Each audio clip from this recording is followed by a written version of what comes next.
चंद्रपूर जिल्ह्यातील बल्लारपूर तालुक्यातल्या मानोरा इथं ग्रामसभेचं आयोजन करण्यात आलं होतं. ग्रामसभेदरम्यान मागील कालावधीत ग्रामपंचायतीच्या खर्चाचा हिशोब ग्रामस्थांनी मागितला.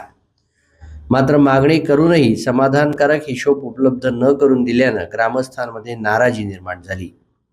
यावेळी संतप्त ग्रामस्थांनी ग्रामपंचायत कार्यालयाला कुलूप ठोकून आपला विरोध दर्शवला.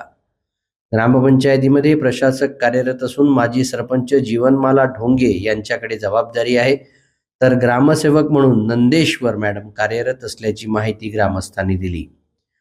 मागील खर्चाचा पारदर्शक हिशोब ग्रामस्थांसमोर सादर करावा अशी मागणी यावेळी करण्यात आली.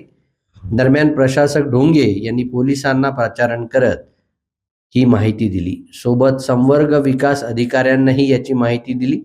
ग्रामपंचायत कार्यालयाला कुलूप लावण्यात आल्यानं मानोरा इथं काही काळ तणावाचं वातावरण निर्माण झालं. संवर्ग विकास अधिकाऱ्यांनी घटनास्थळी पोहोचून याबाबत आश्वासन दिल्यानं नंतर तणाव निवळला.